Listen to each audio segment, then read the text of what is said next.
As the wind erodes and the water corrodes, altering everything we think we know, but we don't. It's all temporary, and it used to, but now the thought doesn't scare me or keep my feet from following one after another until I slumber. Then my mind, not my feet, wander and dream of people and places I'll never see again. I've mended as much mental anguish as I can, and now I try to use this language to take these thoughts from my head to my pen. Cause though I don't speak of my dead friends or the circumstances, often the blow never softens or yields.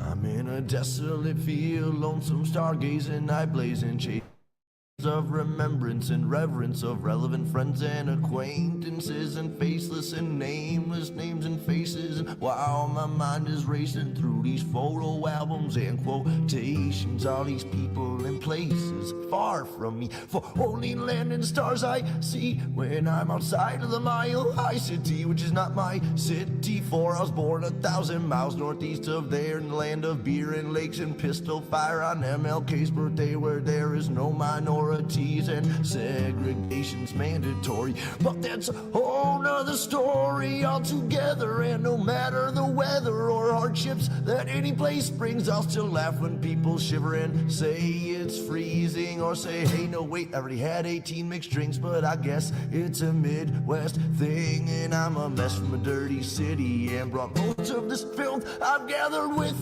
me. Here we are on another episode of Experience Annie Weins Live, our time each week to get together and talk about something new that we're going to implement into our lives to make the world a better place. This week, we're going to talk about learning to respond, which is converse to reacting to situations or stimulus. So today, learning to respond, coming up after the verse. My work labors on as lovers sleep in each other's arms, remaining calm and collect. I begin my self-reflection process of redemption. Honestly, I don't know where this road leads, or if I'm even going. Could be rowing upstream, or worse, chasing my dreams to the peak, to finally be somebody doing something with what I have, rather than saying again and again that I can't and I won't anymore from this day forward. Cause Lord knows the past is set in stone, the present is yours to mold and to use for future uses. I know I'm a nuisance, I'm told, cause I'm neither young nor giant nor gnome. I don't sleep on these streets usually, though I've made thrones of my own. I don't sit well with idle hands, though don't know what to do when I'm home all alone. I'm a menace thrown from society, and as it lies to me, I'll smile silently as others do as they please. I am watching and listening, and I'm grinning all the while, cause sometimes all you can really do is smile. So as the work labors on, I'll keep on singing my songs, and this day's never done. We just keep on spinning around that sun, and well, through all these miles and trials, all I've learned to do is smile. Is to smile.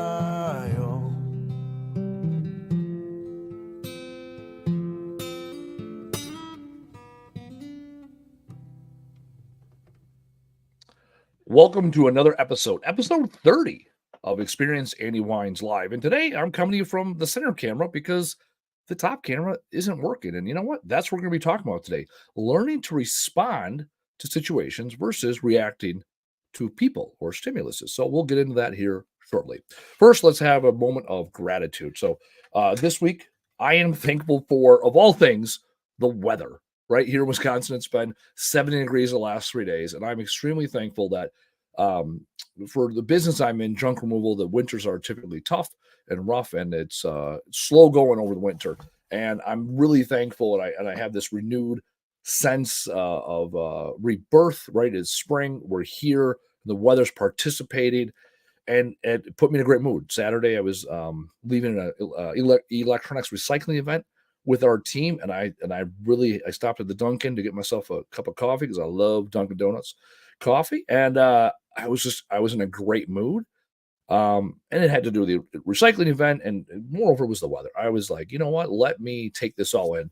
And so sometimes for me, it's important celebrating even the simplest things as the weather being great. So that's what we're thankful for today. And often it's good for me to remember to be thankful for the things that are uncontrollable because it reduces my need to want to control and create more situations in which I get what I want by feeling gratitude. So there we go. Thankful for the weather.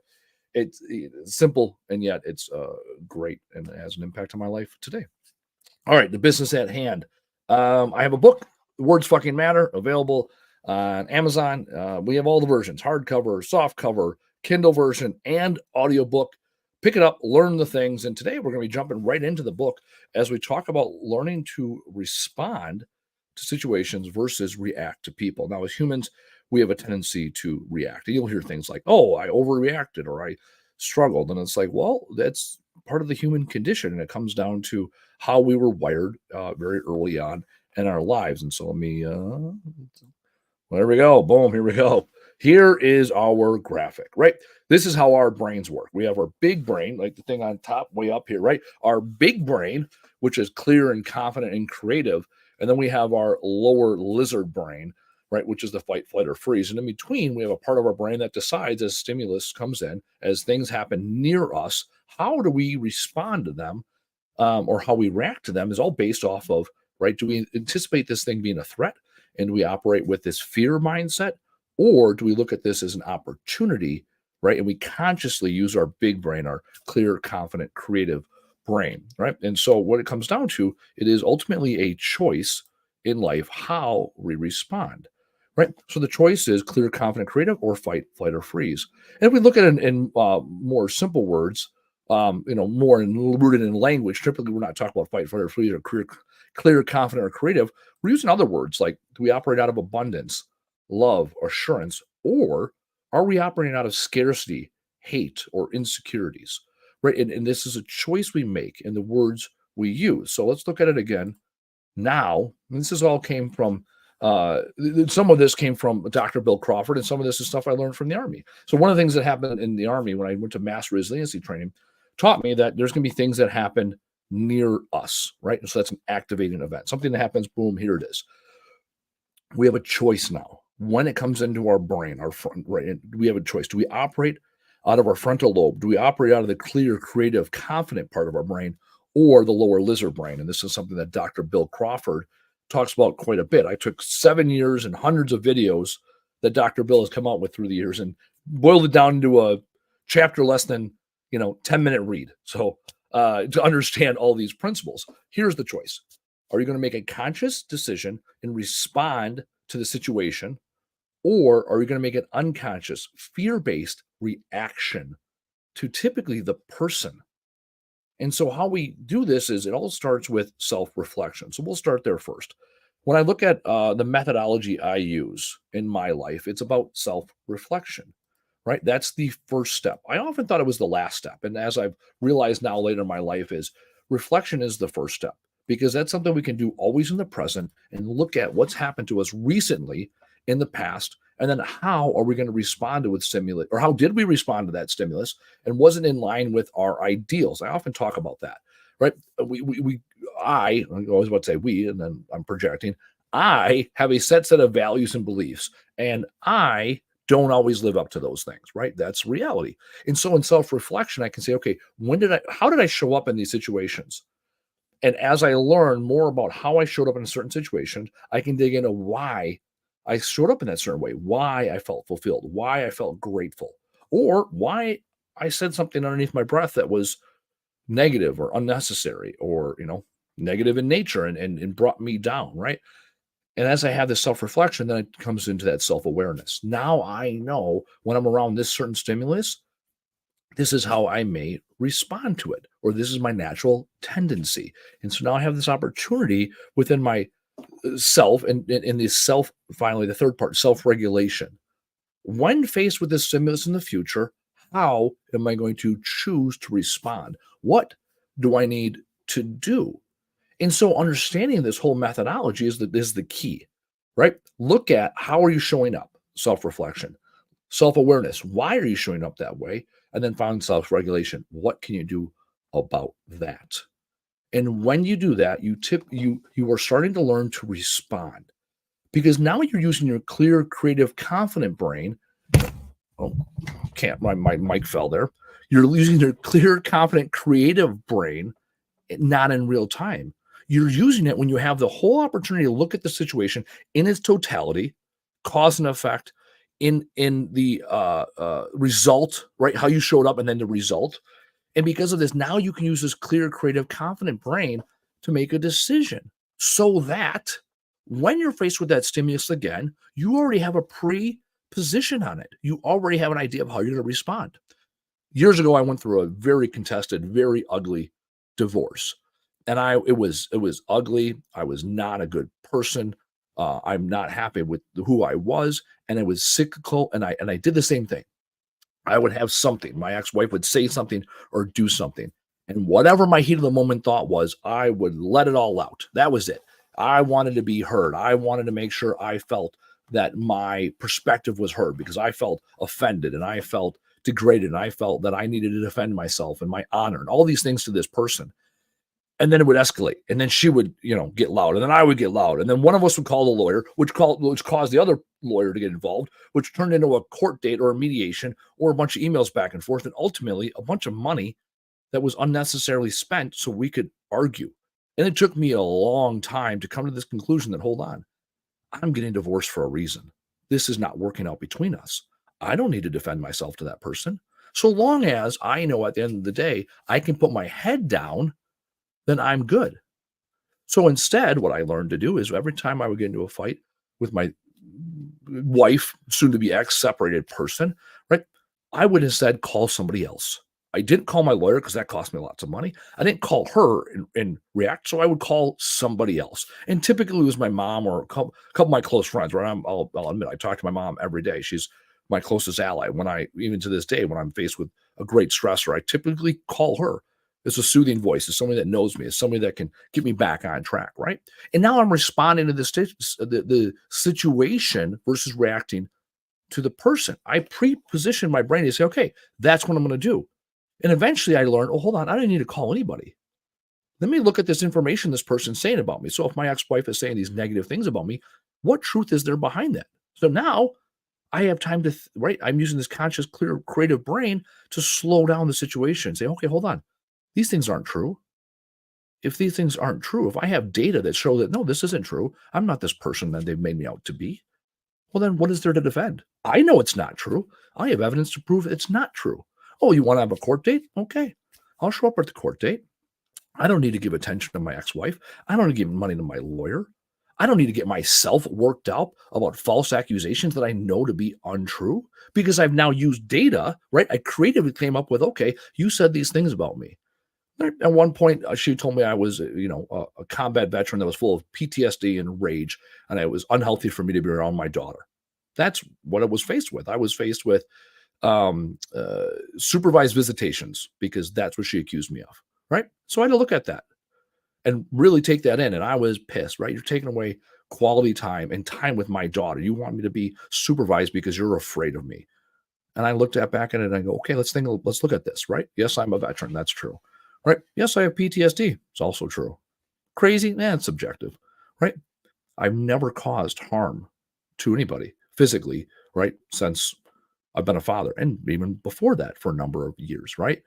I've never put my hand on her. I never called people names. These are things that I'm not, that I was accused of doing. And so now I can look at the qualities. Okay, yep, I have PTSD. Yep, I struggle sometimes. I also know I'm a really good father. I know that when I'm around my daughter, it brings out the best in me. So instead of taking things head on, I sat back, I listened to the accusations, I went to court, no big deal. There was nothing, there was no evidence there. I faced the judge, right? This was an opportunity, I almost lost parenting time with my daughter. This was significant. And I remember walking into that courtroom confident because I knew the things that they said about me were not true. That took me 18 months of hard work to get to that point. And it was ugly before that. And it's because I started to learn to develop a response versus reacting to the person. That was almost 8 years ago, 9 years ago. And I still, to this day, struggle with it. I had a situation last Friday where there was things, negative things said about our business. And my heat of the moment thought was, I need to defend myself. I need to do this. I need to do that. And I thought, no, hold on. If this is an HR issue, I go to HR. We have a director of HR within our company. If it's a marketing issue, I go to the marketing company. And if it's not an issue, there's nothing for me to solve. Why stoke the fire? Why put myself out there? And then I had about a 40-minute drive. I drove from Bayside to Pewaukee while this was all going down. And I sat there and reminded myself of all the good things that we do. I literally went through the slide deck of our sales presentation I give to consumers and talk about all the amazing things we do in the community. I think about the relationships I have with our employees today and how great those relationships are. I think about how toxic this place has been in the past and how much we've shifted. Reminded myself of all the initiatives we had last quarter that we accomplished, all the initiatives we have this quarter, and what we're going to accomplish to make this a great place to work. Because it used to not be a priority to me to have a great place to work. I wanted to recycle a lot, and I wanted to represent veterans, and I wanted to make this company grow. Never was a priority to say, okay, let's make this a great place to work. Let's make this a place where people really want to come. I kind of said it. We had a couple things, family dinner, and it was good enough. And now I remind myself how intentional I am. So when I am attacked or people come after my character, I can look back and say, okay, hold on. Let me use my creative, clear, confident brain to respond to this situation. And sometimes, and this is what I learned, whether it was my ex-wife or this newest thing, the best response I have is to say nothing at all. My grandma always told me, you never have to apologize for things you do not say. I also know, and I've done this bit 1,000 times, and I tell this joke repeatedly, right? I've gotten the things I've gotten in this world, and good, bad, or indifferent, because of my mouth. I know my greatest wins and my greatest defeats are because of my ability to talk. I sit with you guys every week, right? 30 episodes deep now, where I come on here and I talk for 15 to 20 minutes staring at a camera in a room all by myself. That's what I do and what I do well. And yet it doesn't always serve me. So I've learned there's certain times and certain situations and certain people where a response is no response at all. And that's the necessary response, because reacting to the person fuels that fire. And that fire will be out of control because it's not your fire. And yet, or not my fire, I'll say, right? Not my fire. And yet I'm putting energy and effort to fuel somebody else's fire. What happens when I take that same effort and energy and I fuel my own fire? So in the case when it was years ago, when it came to my ex-wife, I fueled the fire of being a really good father. I made a point to ensure that every weekend I had my daughter that was not supervised, where I picked her up on Thursdays and I had her through Sunday. We met the most time available. I used to drive 3 hours and 45 minutes every other Thursday to pick my daughter up at noon in Peoria, Illinois, so I could drive back so she could sleep in the car during her nap time from 12 to 2. And so we could have a nice night together on Thursday versus doing that 4-hour drive starting at 5 p.m. and meeting halfway, right? And then my daughter doesn't get back until 9 p.m. And that's not a great way to start a weekend. Right. So I took all that same energy and said, okay, what do I need to do to build a kick-ass company, to build an amazing culture within our company so that I can take off every Thursday, 26 Thursdays a year, so I can maximize that quality time with my daughter, because I learned to respond. I took that anxiety, I took that energy, that nervousness, the nauseousness, and I turned it into excitement that I can now fuel the fire that is my desire to be an amazing father. And even now today, when people come after me and accuse me of certain things or take a shot at the way we run our company, I remind myself who the fuck we are, why we do what we do. And I make a point to go out and have an amazing day. I talked about from the top, my gratitude today was about the weather. On Saturday, I got to spend time with 9 of our great employees doing an electronics collections event because we have a kick-ass company. I took the fuel from Friday and I turned it into positive energy on Saturday. And even yesterday, I was here at the shop for a little bit, and one of our employees, this guy Casey, amazing guy. He comes in on a Sunday. I go, "What are you doing here on a Sunday?" He goes, "I normally come out on Sundays." He goes, "There's a couple things I want to get done." So we had an amazing conversation on a Sunday because he chose to come in on a Sunday, unpaid, not in his uniform, casual, to get like an hour's worth of work done that he wanted to get done before the week, and reshaped and rebuilt his office. What an amazing employee I have, because I chose to take this energy. I chose to take the anxiety. I chose to turn it into excitement because I choose to put a response in place before the stimulus happens. So the next time my ex-wife contacts me and it's about something that I have no control over and it has nothing to do with the health and welfare or travel needs of our daughter, I don't respond. The next time someone comes at me and tries to take down our company because of their negative thoughts, I'm going to use it as a reminder of what an amazing company we have. And I'm going to use that as energy to double down and reinforce the amazing things we're doing within our company and celebrate the people that are here every day that do put in the work, that do the three things that make them and everybody else in this world amazing. They go out every week, and I challenge you to do the same thing. Do the fucking thing. Tell the fucking world. Show the fuck up. And we'll see you next week after you've learned to respond. Through all these miles and trials, all I've learned to do is smile. Is to smile.